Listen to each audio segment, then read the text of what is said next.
Down. Mark. Good. Treat. Stay. Other hand. Stay.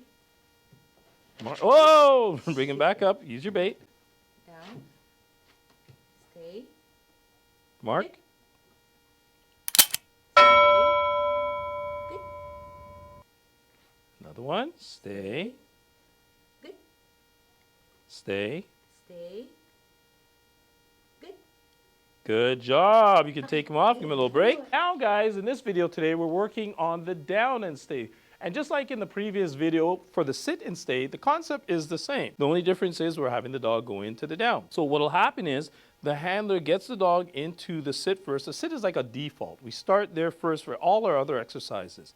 Sit, the dog sits, we mark it, we say down, the dog goes down, mark again, good, treat, stay. Remember how I pulled away the hand in the last video and then brought out the other hand? Stay, good, treat. And I'm just reversing. Good, treat, stay, good, stay, good, stay. Okay, and then we bring the dog off of the platform. Let's try that again with Mr. Venom. Hopefully he doesn't fall off the platform this time. Sit. Good. Good. Stay. Bait hand by your face. Good. Good. Stay. By your face. Good. Good. One more. Stay. Good. Good. And we'll pull them off. Good job. It's very important when we're working with a dog. Now, I myself, I like for the dog to actually look at me. And this is why I don't take the bait hand away. And then sometimes what will happen is if I take the bait hand away and hide it behind my back, he starts looking for it. Then he starts moving towards it. Whereas if it's here and then I have this hand out, I'm blocking him from moving without actually touching him and getting him to focus on me at the same time. And focus is important in the way of dog training. With focus now, it makes it easier in the way of learning. And the bait hand becomes a point of fixation for the dog. That's what we want. We want the dog to fixate on this hand, while at the same time he sees this hand, which is like a block for him, and it makes it a whole lot easier. Let's try that again. Okay, so the same thing. Get about 4 pieces out. Down. Other hand. Stay. Good. Stay. Good.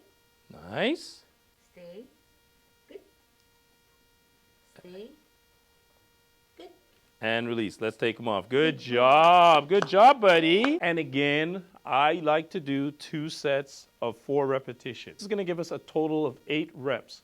In the way of training the dog, especially a young dog, less is more. So I keep my sessions fairly short. Within a session, sometimes a session may consist of just one behavior I'm teaching, which is like a micro session. Or I might do 2, maximum 3 behaviors. I find 1 to 2 is more than enough in the way of learning for the younger dog. An older dog, you can do more, but even then, there's no real reason for that, unless I'm actually doing something that's a little bit more extravagant in the way of training.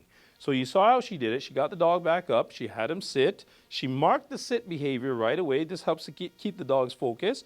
Then she went with the bait hand straight to the ground as usual. He downs. It's very important. As soon as the dog downs, mark and reward right away. Once you reward, pull this hand away, bring this hand out, and this hand goes right up to your face. Stay. Good. Treat.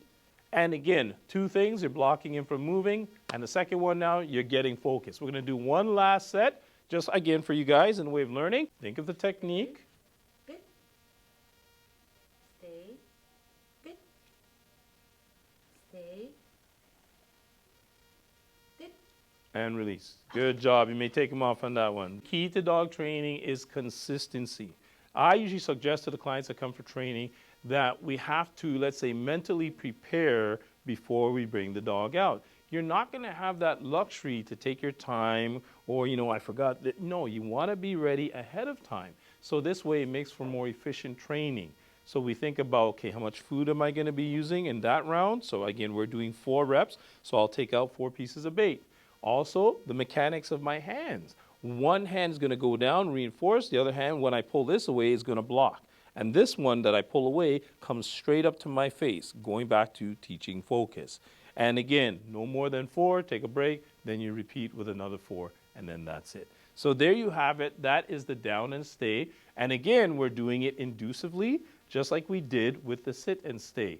And you're staying close to the dog. Remember the formula: time before distraction before distance. There's plenty of time later on to introduce distractions. And even when we start, it's literally like this: side to side, as a handler, coming back, mark, and reward. There you have it. If you enjoyed the video, don't forget to give us a thumbs up. Please subscribe to our channel. And you might want to check out my new book, Instincts to Excellence. It outlines everything in the way of dog psychology and the many different techniques that we utilize in training both pet and working dogs. Take care, guys.